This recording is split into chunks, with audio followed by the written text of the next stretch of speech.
Q&A, spontaneous applause. Office, spontaneous applause. I'm so thrilled to have my wife Evelyn on the campaign trail so people can see just how lucky a guy I am. And when someone thanks me for running, which happens sometimes, I say, thank my wife. Because one, she let me run in the first place, and number two, she's been sacrificing more than anyone, taking care of our boys while I've been on the road. So thank you, baby, I love you so much.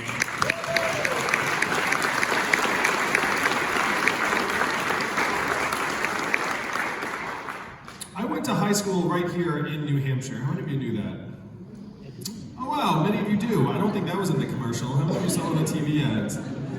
We spent a lot of money on those ads.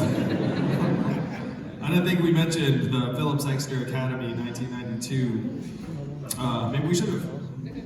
I went back and spoke a number of months ago, and it was a thrill to be back, though I told them, I said, I haven't been back since I graduated because I didn't have a very good time here. And then the student body erupted in applause. It wasn't my intended reaction. So after I graduated from high school, here in New Hampshire, I went to college in Rhode Island, not that far away, at Brown University. Went to, oh good, Brown U. And then I went to law school in New York City, and I became an unhappy attorney for 5 whole months. I then left to start a business. How many of you all have started a business or organization or club or mailing list? Go ahead and raise your hand. It's a very enterprising group. I sense that about you. So if you had your hand up, you know a couple things. Number one, it's much harder than anyone lets on. And number two, when someone asks you how it's going, what do you say? Great. Everything's always going great. My business went great until it failed. My parents told their friends I was still a lawyer because it was easier and they're Asian. But I've been bitten by the bug. I said I want to get better at trying to start a business and run a business. I worked at a small company and then another one, and then I became the CEO of an education company that grew to become #1 in the United States and was bought by a big company in 2009. Now 2009 was a very tough time in a lot of the country. It was the financial crisis. How many of you were here in New Hampshire in 2009? And how was that time here in Peterborough? Hard. I spoke to a group in New Hampshire a couple days ago, and then this 14-year-old boy raised his hand and said, really hard. And I looked at him, I said, how do you remember? You were like 4 years old at the time. And then he said, well, my family had to sell their house, so I remember. And I said, wow, you would remember. It was a rough time in so much of the country, and I thought I had some insight as to why our economy had crashed in 2008, 2009. It was because so many of the wannabe whiz kids I'd gone to Exeter and Brown and Columbia with had gone straight to Wall Street and helped create mortgage-backed securities and exotic financial instruments and these derivatives that had tanked our entire financial system. So I thought, what a disaster that is. That's like the opposite of what you would want anyone to do. So I thought, well, what's the opposite of that? And the opposite, I thought, would be to head to cities like Detroit, Cleveland, Birmingham, Baltimore, and help start businesses and create jobs. But having done that and struggled, I thought, well, that's a very high bar for anyone. So how about we send them to work at existing growth companies with more experienced entrepreneurs as their lieutenant, and then after 2 years, if they want to start their own business, we have a little money and mentorship and guidance to help them do so. How does that idea sound to you all? That's pretty good, right? So at this point, I give full credit to Evelyn because I quit my job to start a nonprofit. How many of you all work at nonprofits now? How many of you volunteer at a nonprofit? You should probably just pretend and raise your hand to that second one. That was like, are you a good person? Yes, I am. So I started this nonprofit in 2009 and 10, right after the financial crisis. And the way I started this nonprofit was I asked Evelyn very nicely, and I took some of our savings and I put it into the nonprofit. And then I started calling rich friends with this question: do you love America? And the smart among them said, what does it mean if I say yes to this question? And I said at least $10,000. And then 12 of them said, I love America for $10,000. So I thought you did. So started with a couple $100,000 that grew to the millions. I ran this nonprofit, Venture for America, for 7 years, and we helped create several thousand jobs in 15 cities around the country.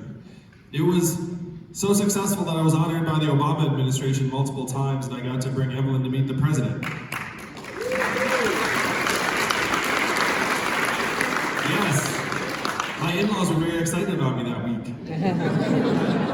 They were like, she did all right. How many of you all grew up here in New England or upstate New York like me? How about the Midwest? South, West Coast, Mountain West, Southwest? So, I had never been to Michigan, Ohio, Missouri, Alabama before running Venture for America for those 7 years. And I was staggered by the gulf between regions in our country, where if you fly between St. Louis and San Francisco or Michigan and Manhattan, you feel like you're crossing dimensions and decades and ways of life and not just a few time zones. But I was still shocked when Donald Trump became our president in 2016. You all remember that night well. How did you react when he won?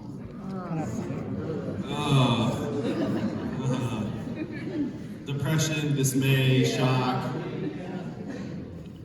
Evelyn and I reacted the same way. To me, it was a giant red flag that tens of millions of our fellow Americans decided to take a bet on the narcissist reality TV star as our president. And even if we were shocked and dismayed, we all have family members and friends and neighbors who celebrated his victory. Now, if you turned on cable news that night, or really any night since 2016, why would you think that Donald Trump won and is our president today? Media. What's that? Bigotry, racism. Fear. Hillary Clinton. Change. Hatred. Xenophobia. Russia, perhaps. Facebook, emails, FBI, Electoral College, Twitter, all combined together into some kind of toxic brew and said, hey, this is why he's our president. But Peterborough, I'm a numbers guy, and I went looking through the numbers for an explanation as to why he won, and I found it. Over the past number of months and years, we have automated away 4 million manufacturing jobs in this country. And where were those jobs primarily based? Midwest.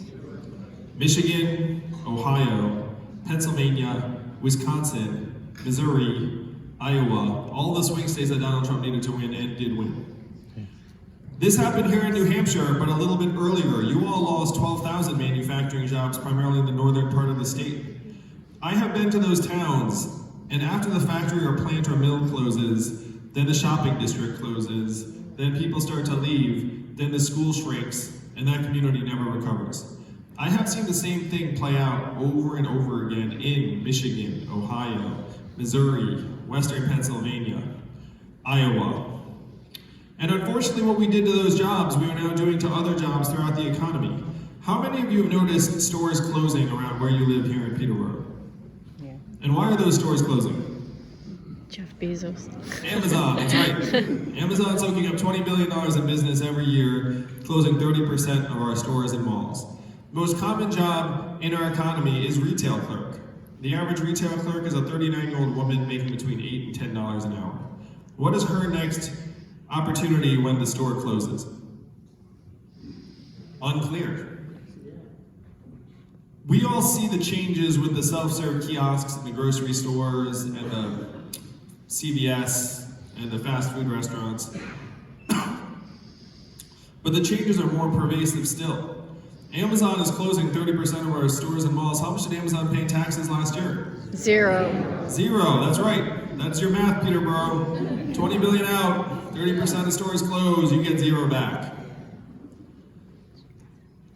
When you all call the customer service line of a big company and you get the bot or software, I bet you do the same thing I do. You dial 000, say human, representative, until someone gets on the line, right? How many of you do that? Oh yeah, we all do that. Software is miserable. As soon as you hear it, you're like, please let this company still employ a human. And I will now reach the human. In 2 or 3 short years though, the software is gonna sound like this. Hey Andrew, how's it going? What can I do for you? It'll be fast, seamless, peppy, efficient. you might not even know it's software. What is that going to mean for the 2.5 million Americans who work in call centers right now making between $10 and $14 an hour? Jobs are gonna go. How many of you all know a truck driver here in New Hampshire? It's the most common job in 29 states. 3.5 million truckers around the country. My friends in California are working on robot trucks that can drive themselves. They tell me they're 98% of the way there. A robot truck just transported 20 tons of butter from California to Pennsylvania with no human intervention 2 weeks ago. Why did they choose butter? I have no idea. But if you Google robot butter truck, you will see the story. At the end of the route was a giant stack of pancakes. What will the robot trucks mean to the 3.5 million Americans who drive a truck for a living, 94% men, average age 49, or the 7 million Americans who work at truck stops, motels, and diners that rely upon the truckers getting out and having a meal every day? It's not gonna be good. If you think about our highway system as a circulatory system, the trucks are like blood cells that are carrying cargo, but they also carry economic vitality. Almost 10% of the jobs in Nebraska support truckers and trucking. So what will happen to those communities when the robot trucks do not need to stop in Nebraska anymore? We're in the midst of the greatest economic transformation in the history of our country, what experts are calling the fourth industrial revolution. When's the last time you heard a politician say fourth industrial revolution? A few minutes ago. 3 seconds ago. And I'm barely a politician. Evelyn will say she never thought I could be a politician because I'm bad at lying.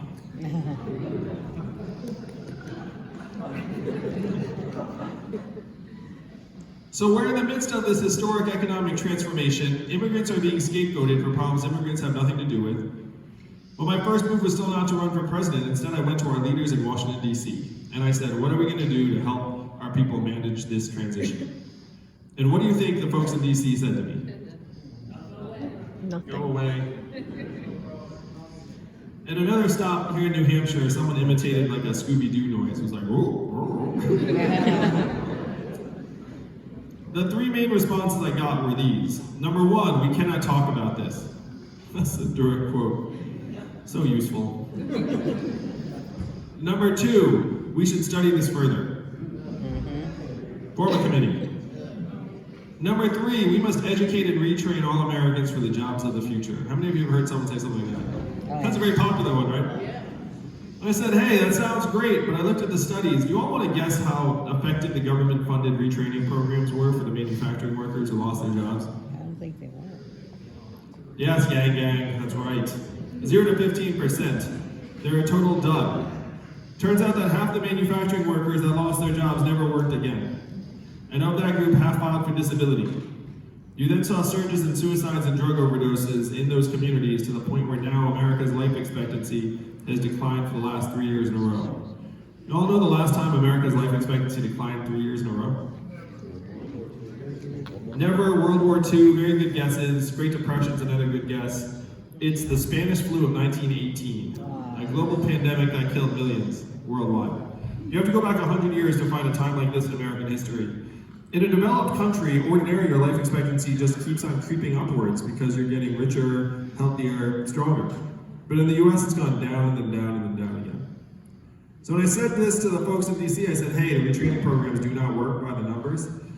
They said, well, I guess we'll get better at it. And one person said something that brought me here to you all tonight, Peterborough. He said, Andrew, you're in the wrong town. No one here in DC will do anything about this because fundamentally this is a town of followers, not leaders. And the only way we will do something about it is if you were to create a wave in other parts of the country and bring that wave crashing down on our heads. And I said, challenge accepted. I will be back in 2 years with the wave.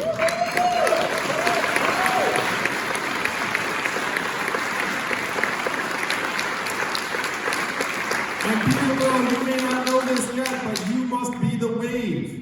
You all are among the most powerful people in our country today. You hold the future in your hands. I did the math. Do you know how many Californians each of you is worth?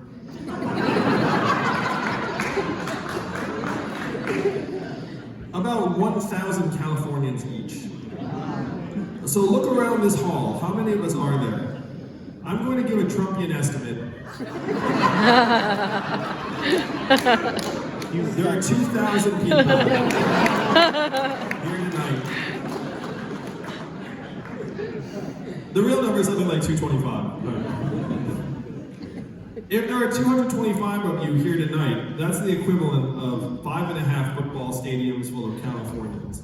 That's the power you all have to change the future of this country. It's one reason I love campaigning here is because this is where democracy still actually works the way it's intended. Most of our fellow Americans look up at our government as a set of pipes that are just clogged with millions of dollars of lobbyist cash, and they say there is nothing they can do to flush the pipes clean. They are generally correct, there is nothing they can do. The only people who can do anything about it are right here in this room tonight.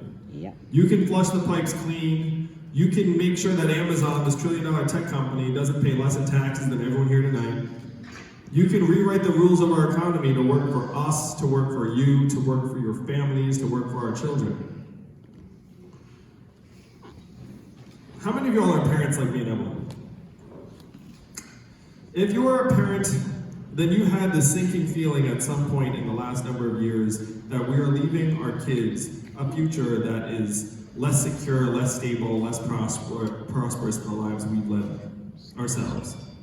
And the reason why we feel that way is because it is that way. If you were born in the 1940s in this country, first, congratulations, because you look great.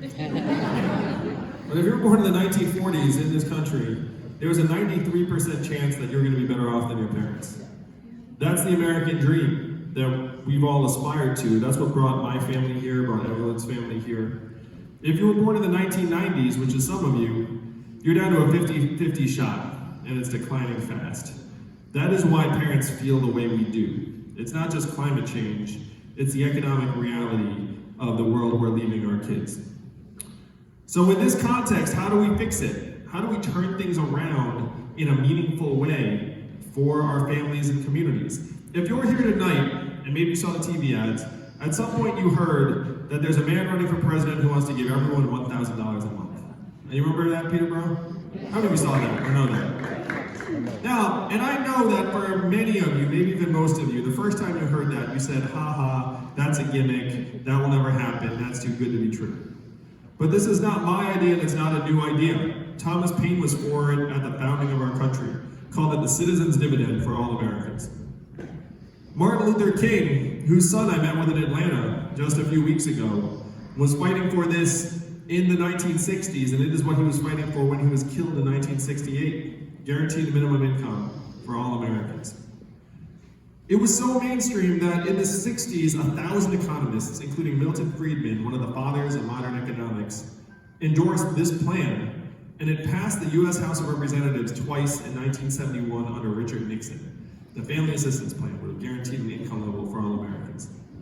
And then 11 years later, one state passed a dividend where now everyone in that state gets between $1,000 and $2,000 a year, no questions asked. And what state is that, Peter? Alaska. And how does Alaska pay for it? Oil. And what is the oil of the 21st century? Data, technology, AI, self-driving cars and trucks. A study just came out that said that our data is now worth more than oil. How many of you saw that study? How many of you got your data check in the mail last month? If our data is now worth billions of dollars a year, who's getting all that money? Amazon, Facebook, Google, Apple, the mega tech companies that are paying zero or near zero back into our society. You see how this is working? This is what you all have to change. We're getting sucked dry. Our communities are getting sucked dry. Our kids feel like they have to leave our community or even state to access the kinds of opportunities they want. The biggest winners in our country are laughing all the way to the bank and paying zero for the privilege. Whose fault is it that Amazon's paying zero in taxes? Is it their fault? No. Whose fault is it? It's our government's fault. You have to be pretty behind the curve to be like, yep, Amazon zero, that makes sense. This is what you all must change. Hopefully somewhere Jeff Bezos, like my ears are burning, because we're all here together tonight being like, in 32 days, we're gonna make sure Jeff Bezos pays taxes.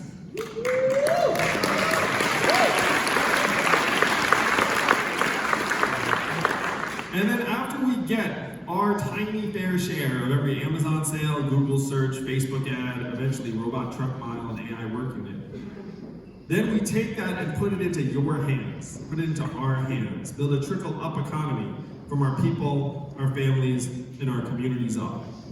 Because when we put this money into your hands, where will it go? How would you spend it? Go into the economy. How much of it would stay right here in New Hampshire? Most of it. Most of it. Not all of it. You might get your own Netflix password for a change. But most of it would go to car repairs you've been putting off, and daycare expenses, and Little League signups, and local nonprofits, and religious organizations, perhaps Democratic Party dues. This is how we can actually make our economy reflect our own needs and values. Right now, we're being told how great things are. We're being told record high corporate profits, GDP, record low headline unemployment. And then again, we have this feeling, it's like maybe things aren't so great somehow. Like, why do I not feel that in my own life, my own family, my own community? Corporate profits and GDP are at record highs right now in the United States. You know what else are at record highs? Student loan indebtedness and financial insecurity, stress, anxiety, depression, mental illness, suicides, drug overdoses, record lows, starting a business for young people, getting married, having kids. These are all at either multi-decade or record lows. Pretty much any act of sustained optimism you can find is at a multi-decade low in the United States right now. But hey, corporate profits are up. Yeah. If corporate profits are going up and your life expectancy is going down, which do you listen to? My life expectancy. Yeah, your life expectancy. We know which one DC is listening to, unfortunately. They can't even see people in wellness and life expectancy. They just have the almighty dollars right in their face. Washington, D.C. today is the richest city in our country. Think about that. What do they produce? Nothing. Politicians. Whatever they produce, business is somehow very, very good. I know how wrong the economic measures are in part because of my own family. Evelyn's at home with our two boys every day, one of whom is autistic. How much is her work calculated at in our economic measurements? Zero. It's not just Evelyn and stay-at-home parents here in New Hampshire and around the country. It's caregivers who are taking care of an aging or sick loved one. It's volunteers and activists in our community. It's coaches and mentors who are trying to make people stronger. It's artists 98% of the time. It's local journalists. More and more, we've put 2,000 plus local newspapers out of business over the last number of months. How can you have a democracy if you don't have any information about what's going on in your town? Exactly. These are the things that we are supposed to value most highly in our lives. Our loved ones, our community, our democracy. And we're allowing them to get zeroed out one by one. We have allowed ourselves to get collectively confused to mistake economic value for human value. And say if the market says you're worthless, then you are worthless, and it's on you.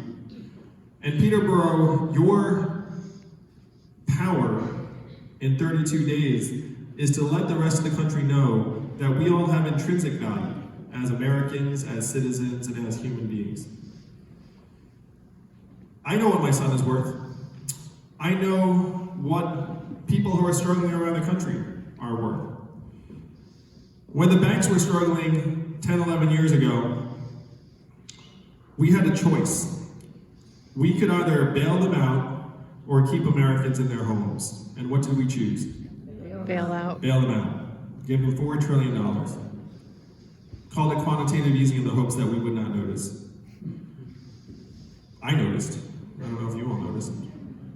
It hit me so hard that I quit my job and spent 7 years running a nonprofit to help create thousands of jobs around the country because I thought, how corrupt are we that when push comes to shove, we choose the banks over our people?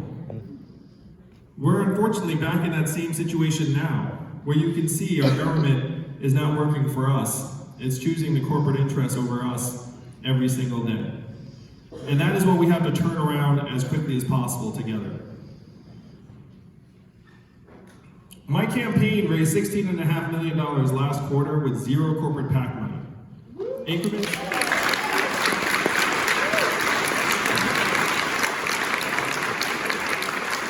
Increments of only $35 each, so my fans are almost as cheap as Bernie's. They're an awful lot of them. And that's how we retake our government and get it working for us. We get someone in there that doesn't owe the corporate interests a penny and just wants to do right by the American people.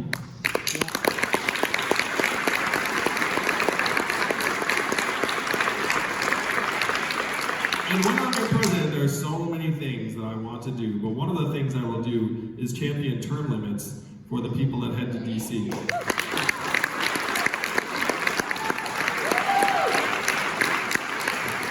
And here's how we're going to do it. We're totally going to get this passed. You'll love this. What we're going to do is we're going to pass 12-year term limits for anyone in Congress, but anyone who's currently in Congress gets grandfathered in and is exempt. Do you think people would pass that? Oh, yeah. Oh, they'd pass that in a heartbeat. They'd be like, you mean that everyone else has to come and go in 12 years, but then I can stick around if I can just manage to win? And we'll be like, yeah, you can stay. And then eventually they'll age out, and then you'll wind up with like a fully term limited Congress. Because the goal of someone who heads to DC should be to get things done on our behalf, on the behalf of the American people, and then come home. It should not be to crouch in DC and say, ooh, I like it here. Just try to stay for as long as possible. I can guarantee you all, after I'm your president for 8 years, I will leave DC and you will never hear from me again.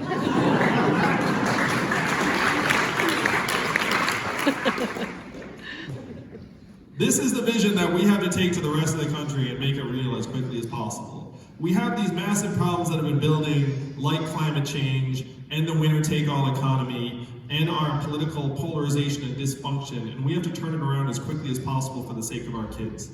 I'm not running for president because I dreamt about being president. Those were not the conversations in the Yang household growing up. Trust me on that. I'm running for president because, like so many of you here tonight, I'm a parent and a patriot. I have seen what lies ahead for our children, and it is not something I'm willing to accept. We need to do better for them. They deserve it.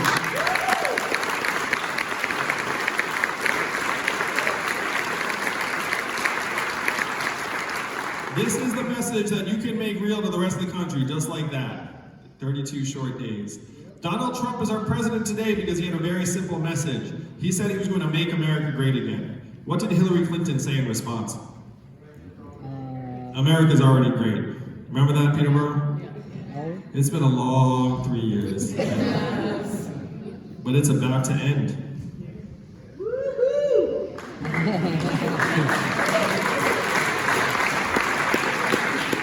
That response did not work because it did not acknowledge the severity and depth and reality of the problems that we are facing in our communities. The sense that people are being left behind. We need to acknowledge those problems, but then we need solutions that will actually move the country forward. What were Donald Trump's solutions? Build a wall, turn the clock backwards, bring the old jobs back. Peterborough, you know we have to do the opposite of these things. We have to turn the clock forward. We have to accelerate our economy and society to rise to the real challenges of the 21st century. We have to evolve in the way we think about ourselves and our work and our value. I am the ideal candidate for this job because the opposite of Donald Trump is an Asian man who likes math. Thank you very much.